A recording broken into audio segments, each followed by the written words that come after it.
On Saturday, August 8th, Supreme Master Ching Hai accepted the invitation to an interview by journalist Charles Norton for an article that appeared in the House magazine on September 18th, 2009. The House magazine is a prestigious and impartial political publication that is most read weekly by members of parliaments of both houses and within the Palace of Westminster in the United Kingdom. The interview with Supreme Master Ching Hai, which took place via video conference, covered a broad range of topics from the current critical state of global warming, the harmful impacts of methane, organic farming, to the melting of the Arctic permafrosts, to the detrimental planetary impact of raising livestock for human consumption.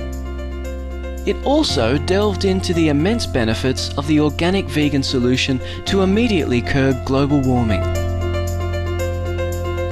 We now present the interview with Supreme Master Ching Hai by journalist Charles Norton for the House magazine.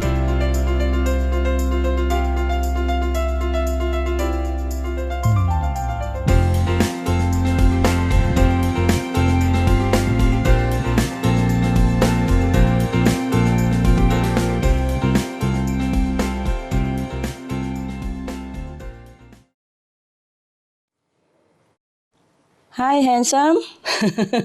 Hello. Hello. You sound like Australian, are you? No, I'm English. Okay. How are you? Very well. Ah, you are a very famous journalist, huh? I read about you. Mr. Norton, huh? Yes. Charlie, please. Just yeah, Charlie? Just Charlie, yeah. Charlie sounds very much like Australia. Where are you from, Charlie? No, I grew up very near London, in Kent, a county very near London. You travel a lot? I do a lot for work, yes. Yes, and then sometimes you pick up accent somewhere, you know? Yeah, I did. I lived in New Zealand for a year when I was younger. Yeah, you did pick it, I think, yeah. I detected something. Okay. Tell me about you a little bit. I have a serious girlfriend, but I'm not married. How's your girlfriend doing? Yeah, she's very well. She's in London this weekend, so yeah. Your relationship okay? Very good, yeah, very good. Important, very important. Yeah. And she's also a journalist, by the way? No, she's a farmer. Farmer, wow. She's a farmer, yeah. Ah, that's good for you. Yeah. She grows her own vegetables. Wow, that's good for you. Then you're always safe. I read somewhere that farmers are the most happily married, and then doctors, and then business people. There was a tough or good relationship, and farmers are the number one. Yeah, well. Best of luck to you and your girlfriend. Thank you. It's very important to have good relationship. Okay, we start business. Yeah. Your channel, Supreme Master Television, has interviewed and featured many of the world's leading climate scientists, including Dr. James Hansen, director of NASA's Goddard Institute for Space Studies, and Dr. Rajendra Pachauri, chairman of the Intergovernmental Panel on Climate Change. What are their messages on the urgency of climate change? In Supreme Master TV interviews, as well as through other media, the esteemed doctors Hansen and Pachauri have affirmed that humans need to act now if we are to mitigate climate change and ensure our continued existence on this planet. According to Dr. Hansen, our planet is on a dangerous course to pass an irreversible tipping point with disastrous consequences. These, already like melting of the Arctic sea ice, which causes oceans to absorb more sunlight and speeds up melting. And the melting of permafrost, which in turn releases toxic methane gas, resulting in more warming of the atmosphere, and the extinction of cornerstone species that cause further collapse to our already ailing ecosystems, thus endangering even more species and, most important of all, us humans. Dr. Hansen has explained the threat of increased carbon emissions, the so-called safe level of atmospheric carbon dioxide is 350 parts per million. This level is supposed to help our planet avoid the effects of runaway global warming. Like further melting or reaching the point of no return. Yeah. But our atmosphere is already over that safe mark. Now we are at 385 ppm. That's 385 parts per million. Dr. Pachauri, a vegetarian himself, has long acknowledged the connection between livestock raising and our globe's dangerous warming effect. In 2008, he revealed that UN estimates are, in fact, much lower than what scientists now discover to be meat production's harmful terror in the heating up of our planet. 64% of dangerous ammonia emissions, which cause acid rain, are from livestock. Land and water is already overpolluted by livestock as well. That is from animal waste, you see, silage and toxic chemical fertilizers. But these two great scientists not only point out our grave planetary situation, they do offer a simple, efficient, and economical solution, the vegetarian lifestyle. I cannot emphasize enough. Both acknowledge that the adoption of a plant-based diet is the single most effective action that an individual can do to drastically reduce greenhouse gas emission. In fact, Dr. Pachauri is a strong supporter of Sir Paul McCartney's campaign, Meat-Free Monday, and he even joined him in writing a letter to the independent newspaper, urging people to become vegetarian to save the planet from the livestock industry's toxic emissions.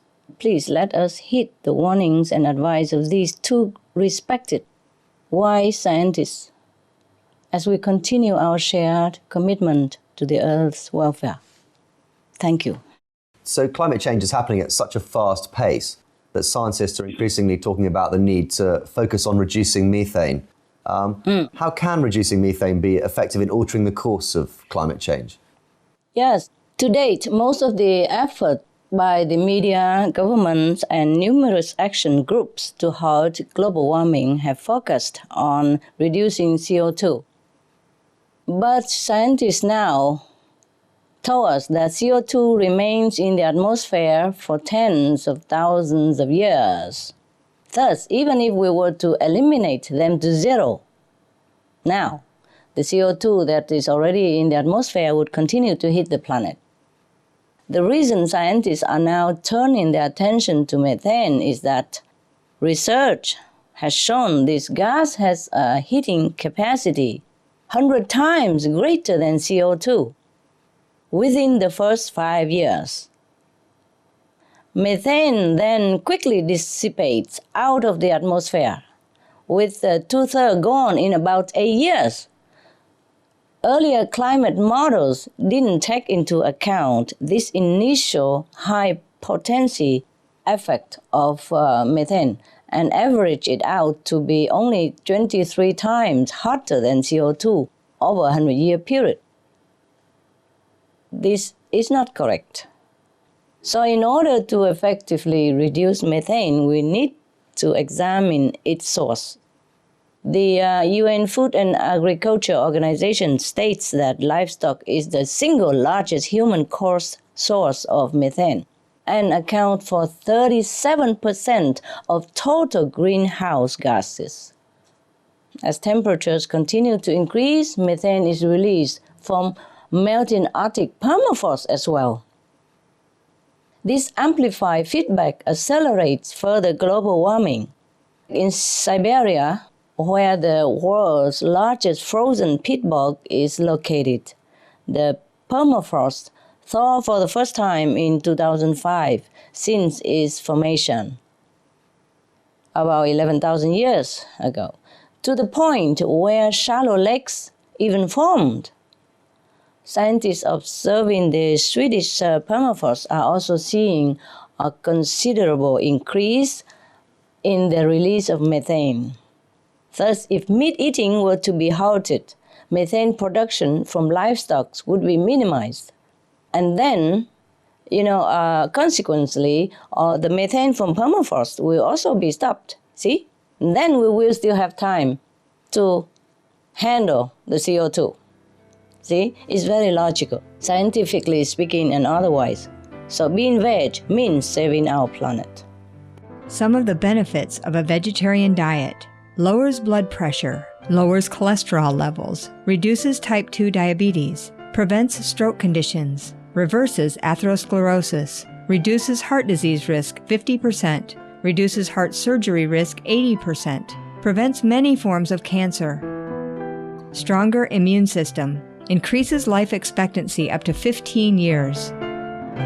Higher IQ, saves 70% of a total cost of $40 trillion for reducing global warming, uses 4.5 times less land to grow food, conserves up to 70% clean water, saves 80% of the cleared Amazonian rainforest from animal grazing.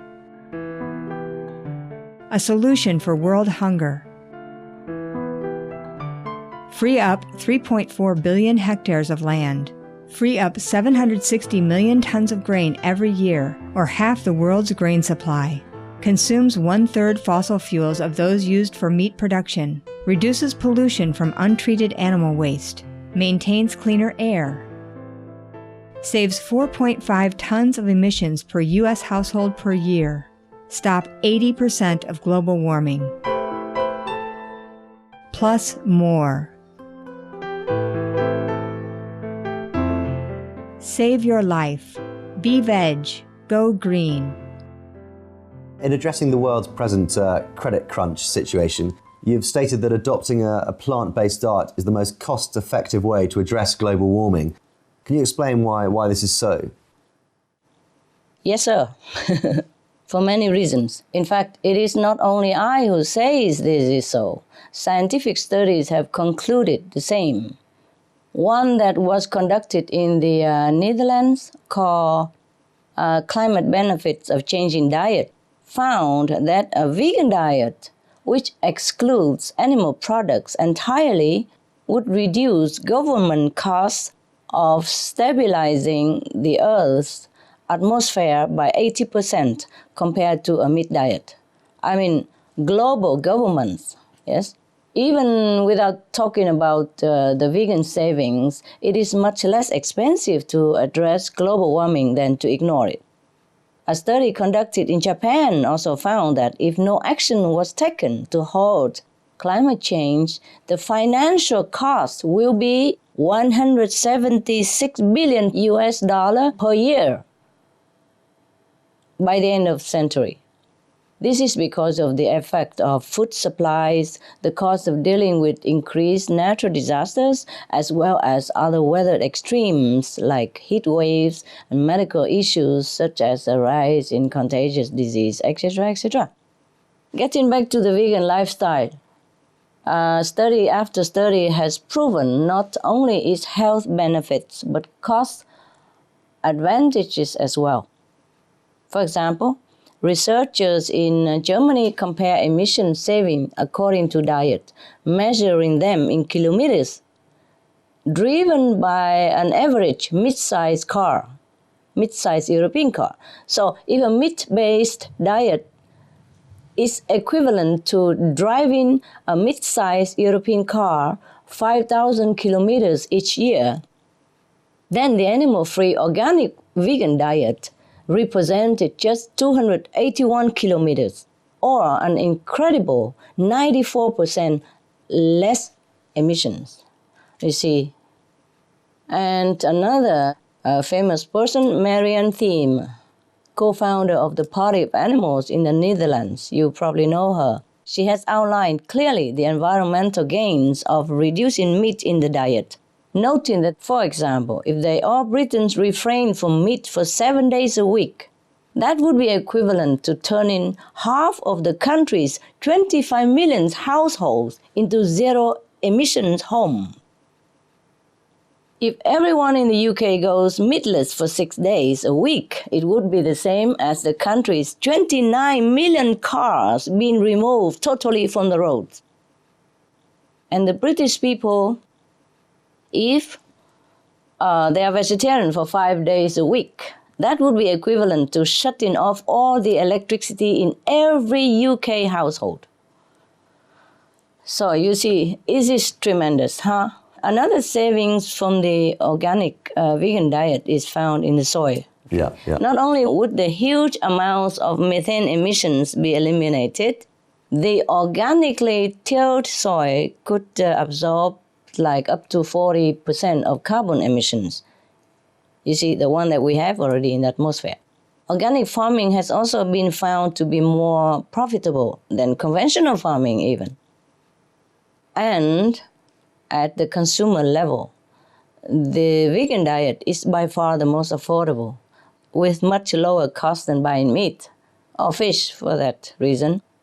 It's very easy to see how the vegan diet is not only the quickest but the most cost-effective way to halt climate change, reduce great amounts of CO2, and save money for buyers in this dire planetary food shortage, water shortage situation. We should take the most effective action, that is the vegan diet. Thank you for being so good listener. Not at all.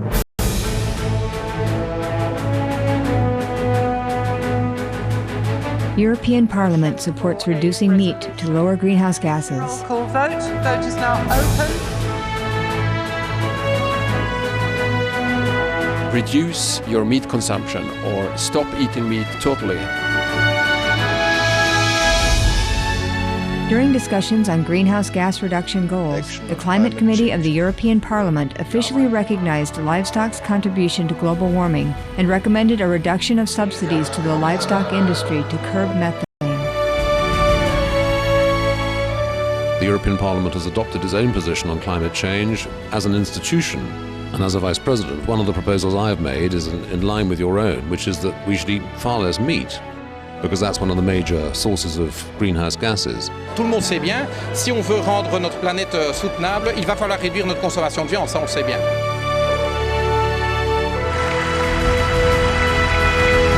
My name is Jens Holm, I'm a member of the European Parliament.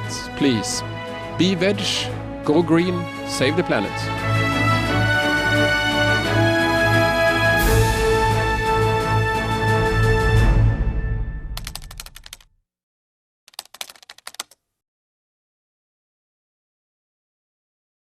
The NHS promotes meat-free menus to cut emissions and improve health.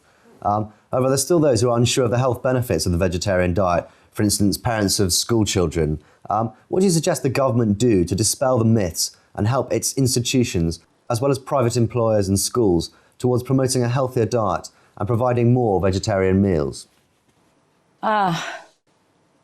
First of all, your country's National Health Service is setting a wonderful example and has my admiration and salute. On the subject of medical services, we could first talk about hospitalizations. A study conducted in the United Kingdom found that lifelong vegetarians not only have fewer visits to the nation's hospitals, each person who is veg saves the National Health Service and taxpayers close to $80,000 individually, yeah? Yes. So this, of course, can quickly add up to savings of billions if you count the citizens' number. Yes. Moreover, we are now aware of a vast number of diseases that originate only in animal products. Some of these, like you already know, mad cow disease, are always fatal, always deadly, can't even save people. Others, which can also have serious consequences, arise from bacterial infections such as E. coli, Salmonella, and Listeria, etc., etc. In addition, the risk of almost every cancer imaginable is caused or increased by meat eating, like colon cancer, stomach cancer, pancreatic cancer, breast cancer, all are not only significantly higher, many have been 100% linked to meat consumption. These are widely documented in scientific journals worldwide. So it would seem clear that there is not so much these days to attract a healthy person to animal products at all. However, for those who are not aware of meat's damaging effect, we can start by discussing the benefits of a meat-free diet, a plant-based diet. These include general vitality and longevity with relative freedom from disease. In fact, in a statement just updated in July 2009, the American Dietetic Association states that it is the position of the American Dietetic Association that appropriately planned a vegetarian diet, including total vegetarian or vegan diets, are healthful, nutritionally adequate, and may provide health benefits in the prevention and treatment of certain diseases. Along with general health, even such aspects as physical strength can benefit, which young people find important. Many top-class athletes, such as American track legend Carl Lewis, who won 10 Olympic medals, and 10 World Championship medals, are completely vegan. I didn't know he was. Amazing, eh? Yes. In fact, Mr. Lewis says that his best year of track competition was the first year he switched to a vegan diet. And then there is intelligence. A study of IQ found that vegetarian children were more likely to have higher IQs at age 30 than their meat-eating counterpart. So we see, there is really nothing but bad news for meat eating and only good news for being veg. At this crucial time on the planet, being veg, I think it's a must to help cool the earth in time for our survival. So we try to let as many people as possible to know all of these facts so they can change quickly. And we hope you can help spread the message as well. And of course, the government, can do so very effectively through online information with published statements that affirm the healthful qualities of vegetarian diet as well as the corresponding harms of meat consumption. Otherwise, we could also do things like distributing information for the nation's schools, so teachers, students, and even parents can be made aware of the many benefits of a vegetarian lifestyle. The best should be to reduce meat or eliminate animal industries altogether, totally. What do you say, Charlie? I think it's a very valid point.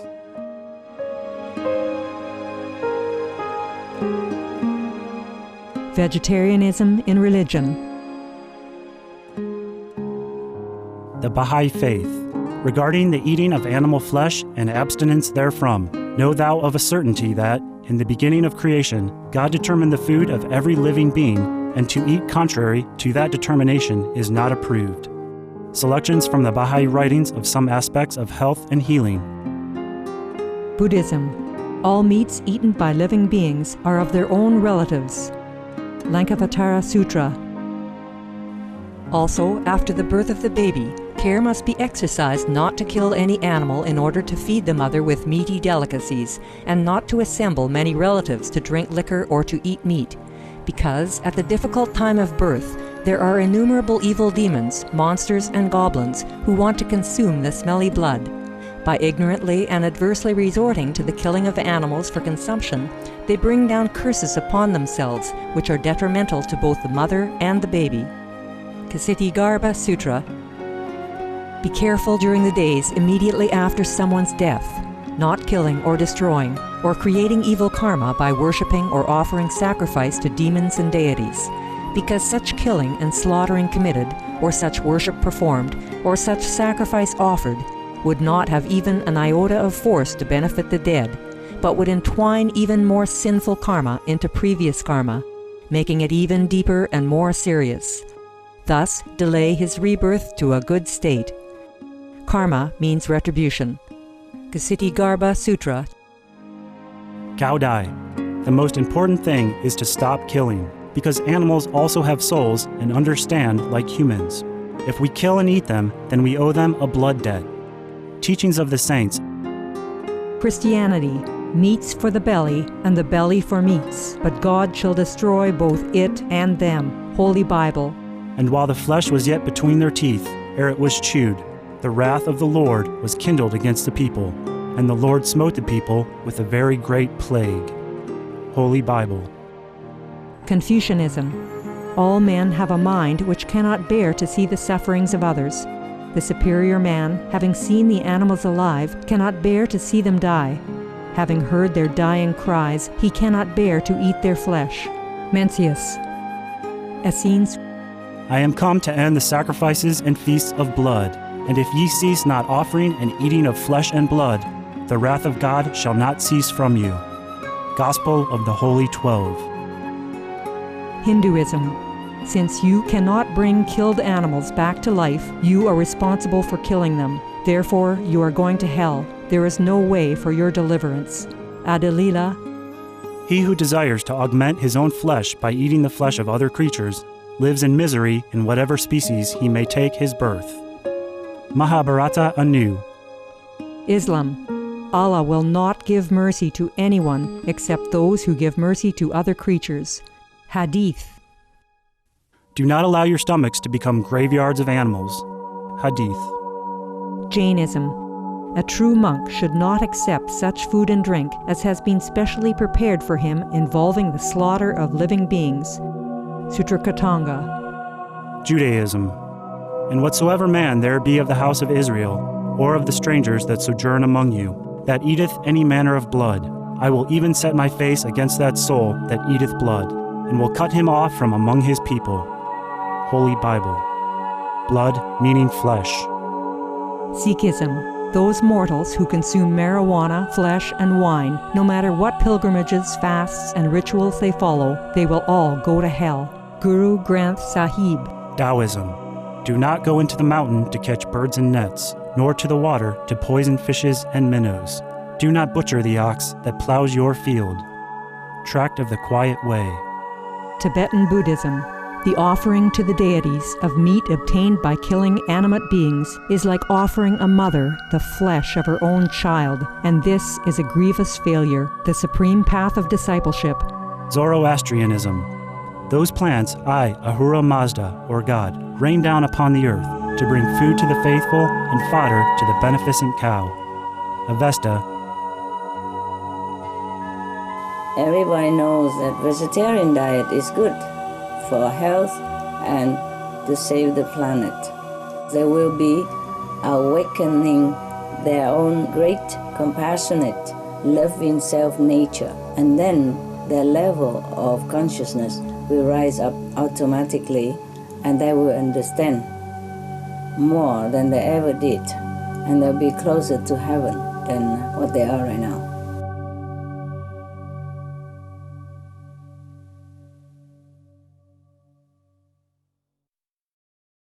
How can leaders ensure that the agreement coming out of Copenhagen is strong enough to avoid the point of no return, catastrophic climate collapse?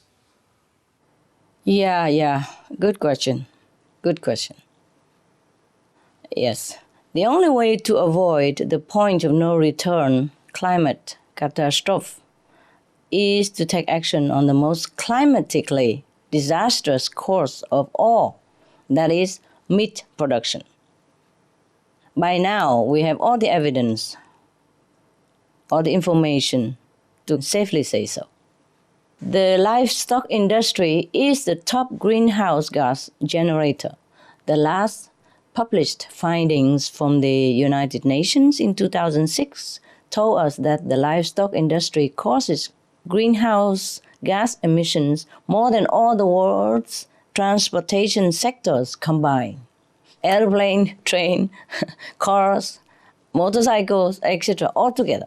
Updated calculations tell us that the livestock industry is responsible for at least 50% of the global warming. There are 3 reasons why the livestock industry is the first cause of global warming that we should focus on. First, Livestock is the primary human-caused emitter of methane. And methane not only has 72 times the heat-trapping ability, it is a shorter-lived gas. This means that it will leave the atmosphere much faster than CO2, within just a decade, as opposed to thousands of years you need for CO2. Therefore, eliminating methane by eliminating livestock breeding is the fastest way to cool the planet. Is it logical to you? Mm-hmm. Charlie? Yeah. Yes? Yeah, I think so, yeah. Yeah, we have to tackle the most important of emitter. Next, the pollutant known as aerosols, you already know, or particles released along with CO2 from burning fossil fuels actually have a cooling effect. Some scientists say it is roughly canceling out the warming effect of CO2.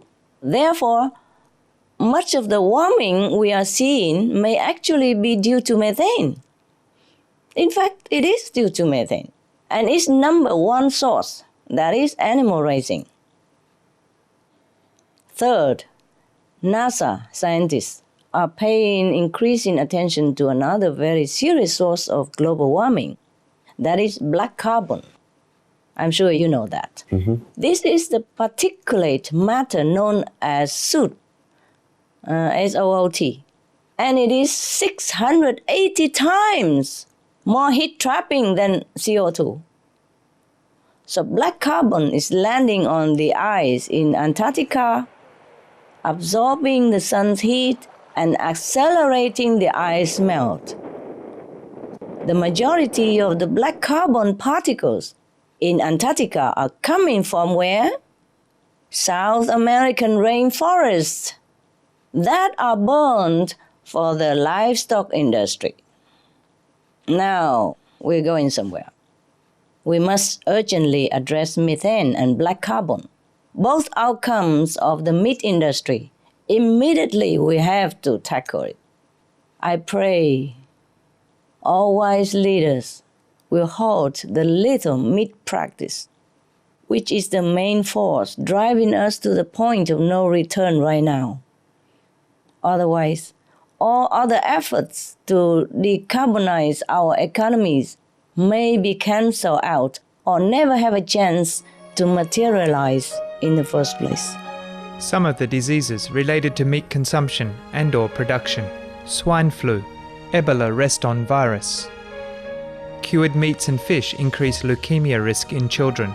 Antibiotic-resistant superbug infections from a strain of Staphylococcus aureus. Blue tongue disease, E. coli, salmonella, bird flu, mad cow disease or Creutzfeldt-Jakob disease, 90% of the population at risk. Pig's disease or PMWS, listeriosis, shellfish poisoning, preeclampsia, Campylobacter, Clostridium difficile, diseases hidden in healthy appearing livestock.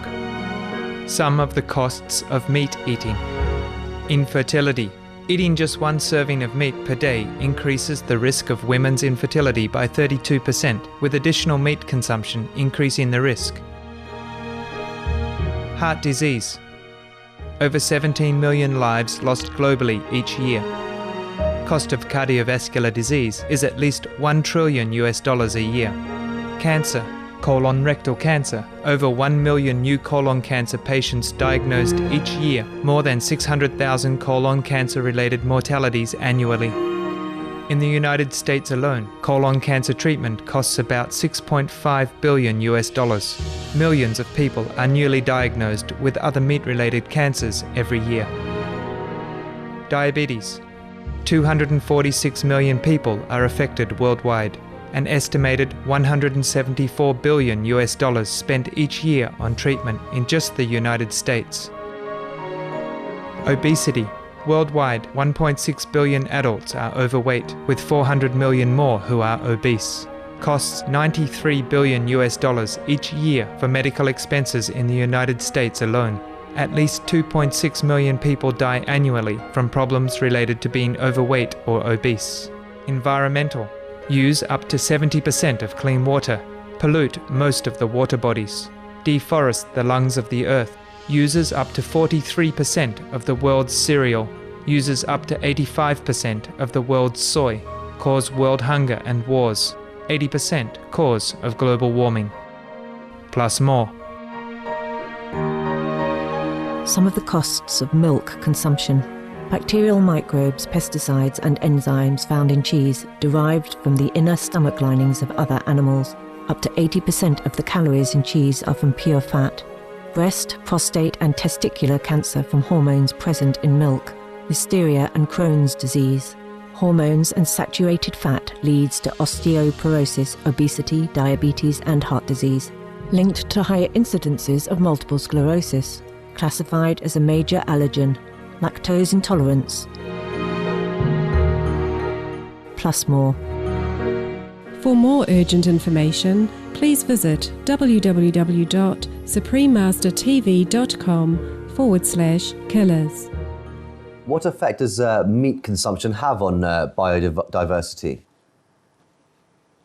Charlie, meat consumption has a huge destructive impact on biodiversity, which is essential for our Earth to function and thus must be preserved. No matter how small, each species has a role to help balance our ecosystem, scientifically proven. And yet, consumption of both fish and animal flesh continue and are wreaking havoc on biodiversity around the globe. In the oceans and fresh waterways, so many species of fish have already been lost, with complete aquatic environments such as coral reefs being decimated by such practices as trawling and fishing with explosives. On land, meat consumption is responsible for vast regions being cleared for grazing crops, such as soy that are fed to livestock. One example is seen in the deforested Amazon areas that have gone from lush forests to bare fields used for cattle grazing or primarily animal feed crops. With these activities essentially robbing our biodiversity, there has been an alarming rise in the disappearance of plants and animals. 2005 Millennium Ecosystem Assessment Report noted that some 30% of the mammal, bird, and amphibian species currently are threatened with extinction, all due to human actions. And one of the most comprehensive studies ever conducted in the field is now forecasting that over 1 million species will be lost in the coming 50 years. Isn't that a sad affair? Besides the land being cleared for livestock raising, the livestock itself causes further biodiversity loss due to potent greenhouse gas emissions, which accelerate global warming. Many studies have documented a decline in populations of penguins, polar bears, plants, trees, migratory birds, and many others, all linked to rising temperatures on the planet. Even desert animals have been affected, like the Malian elephant,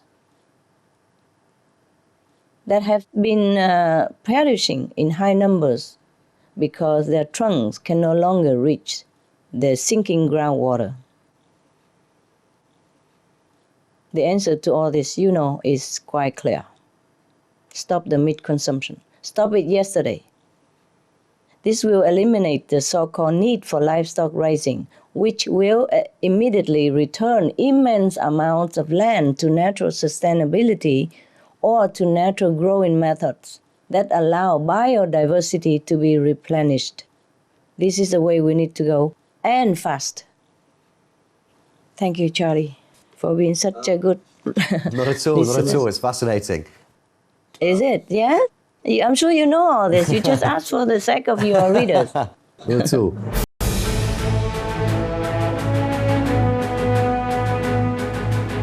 European Parliament supports reducing meat to lower greenhouse gases. Roll call vote. Vote is now open. Reduce your meat consumption or stop eating meat totally. During discussions on greenhouse gas reduction goals, the Climate Committee of the European Parliament officially recognized livestock's contribution to global warming and recommended a reduction of subsidies to the livestock industry to curb methane.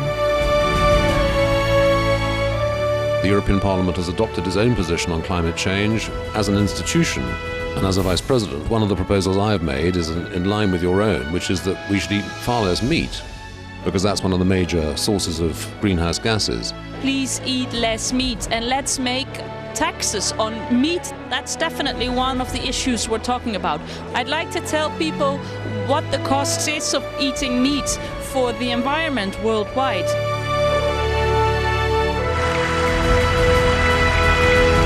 My name is Jens Holm. I'm a member of the European Parliament. Please, be veg, go green, save the planet.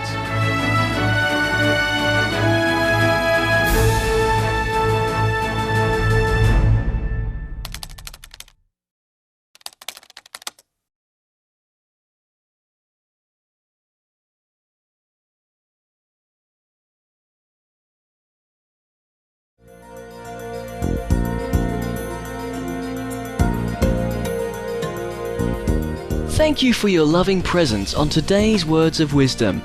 Please join us again tomorrow for part 2 of an interview with Supreme Master Ching Hai by journalist Charles Norton for the House magazine.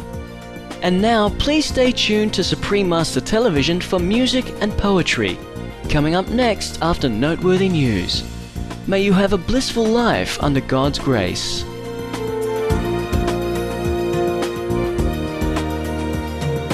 For more details, please visit www.suprememastertv.com/WOW